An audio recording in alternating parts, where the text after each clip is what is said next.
Olá, exploradores do desconhecido! Sejam muito bem-vindos ao nosso canal. Hoje, vamos mergulhar em uma das lendas mais arrepiantes e misteriosas da América Latina, um enigma que deixou um rastro de medo e animais sem vida por onde passou. Preparem-se para conhecer a história do chupacabra. A lenda como a conhecemos hoje explodiu em Porto Rico em meados da década de 1990. Imagine a cena, uma pequena cidade rural, onde a vida segue um ritmo tranquilo. De repente, fazendeiros começam a acordar com uma visão macabra. Suas cabras, ovelhas, galinhas e até mesmo cães aparecem mortos em seus currais e quintais. Mas não era um ataque comum de um predador. Havia algo estranho, algo que desafiava a lógica. Os animais tinham marcas peculiares em seus pescoços, geralmente 1 ou 2 pequenos furos, como se tivessem sido perfurados por uma agulha grossa. E o mais bizarro de tudo, seus corpos estavam completamente drenados de sangue. Não havia sinais de luta, nem carne devorada. Apenas a carcaça vazia e aquelas marcas misteriosas. A palavra começou a se espalhar como fogo em palha seca. Que tipo de criatura faria algo assim? Foi aí que surgiu o nome que ecoaria por décadas: o chupacabra. A primeira testemunha ocular que descreveu a criatura se chamava Madeleine Tolentino. Ela contou ter visto uma figura aterrorizante, bípede, com cerca de 1,5 metros de altura. Tinha olhos grandes e vermelhos que pareciam brilhar no escuro. Pele cinza, esverdeada e espinhos afiados que desciam por suas costas. Suas pernas eram fortes, permitindo que desse saltos incríveis, e seus braços terminavam em garras longas e afiadas. Essa descrição se tornou o retrato clássico do chupacabra porto-riquenho, uma espécie de criatura reptiliana alienígena. O pânico se instalou na ilha. As pessoas trancavam suas portas e janelas ao anoitecer, temendo que a criatura pudesse atacar não apenas os animais, mas também os humanos. As notícias se espalharam rapidamente para o continente, chegando a países como México, Chile, Argentina e até mesmo ao sul dos Estados Unidos. E com a expansão da lenda,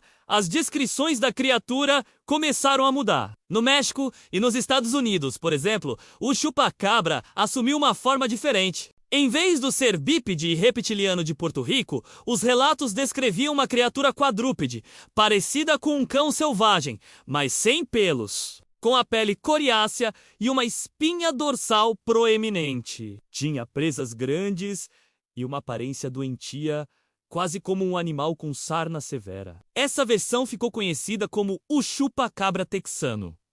A mídia abraçou a história com fervor. Jornais, programas de televisão e noticiários de todo o mundo cobriam os avistamentos e os ataques. O chupacabra se tornou um fenômeno da cultura pop. Camisetas, bonecos e até músicas foram criadas sobre ele. Ele era a personificação do monstro moderno, uma mistura de lenda urbana e pânico, em massa alimentada pela era da informação. Mas o que a ciência tem a dizer sobre tudo isso? Para cada relato, surgia uma tentativa de explicação. Os céticos e biólogos apresentaram várias teorias. Uma das mais aceitas para a versão canina do chupacabra é que se tratava, na verdade, de coiotes, cães ou até mesmo guaxinins sofrendo de um caso extremo de sarna. Essa doença de pele causa perda de pelos, deixa a pele enrugada e enfraquece o animal. Um coiote doente, incapaz de caçar presas rápidas como coelhos,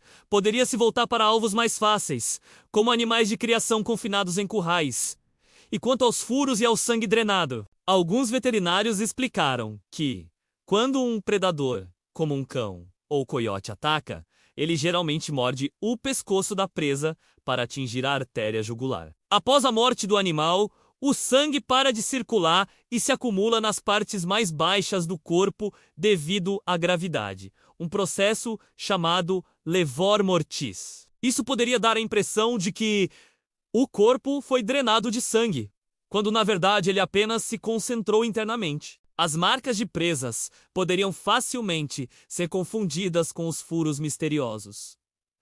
Mas e a versão original de Porto Rico? Aquela criatura bípede com espinhos nas costas? Essa é mais difícil de explicar. Alguns sugerem que poderia ser um caso de histeria coletiva, onde o medo e os rumores levaram as pessoas a interpretar mal o que viram. Outros apontam para a possibilidade de avistamentos de animais exóticos que escaparam de cativeiros particulares. Há ainda teorias mais conspiratórias, que falam de experimentos genéticos secretos que deram errado ou até mesmo de visitantes de outro planeta, ligando a lenda do chupa-cabra à ufologia. Um fato interessante é que a descrição original de Madeline Tolentino tem uma semelhança surpreendente com a criatura alienígena do filme.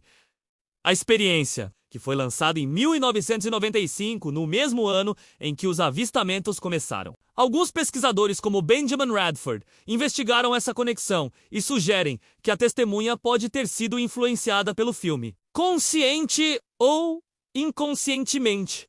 Ao descrever o que viu, isso não significa que ela não viu algo estranho, mas que sua mente pode ter preenchido as lacunas com imagens que já conhecia. Apesar das explicações científicas, a lenda do chupa-cabra continua viva e forte. Por quê? Porque ela toca em um medo primordial, o medo do desconhecido que espreita na escuridão. É uma história que se adapta e evolui, refletindo as ansiedades de cada lugar onde aparece. Em áreas rurais, representa o medo de perder o sustento. Em um mundo cada vez mais tecnológico, talvez represente o medo de que a ciência vá longe demais, criando monstros que não podemos controlar. Ao longo dos anos, vários corpos de chupa-cabra foram encontrados, especialmente no Texas e em outros estados americanos. Em quase todos os casos, a análise de DNA revelou que se tratava de coiotes, cães ou híbridos de coiote com cão, muitos deles sofrendo de sarna. Nunca foi encontrado um corpo que correspondesse à criatura reptiliana de Porto Rico. No entanto, para muitos, as explicações racionais não são suficientes. Eles acreditam que há algo mais lá fora. As histórias continuam sendo contadas ao redor de fogueiras e em conversas noturnas. Fazendeiros ainda hoje relatam ataques inexplicáveis aos seus rebanhos. E algumas pessoas juram ter visto uma figura estranha cruzando uma estrada deserta à tarde da noite.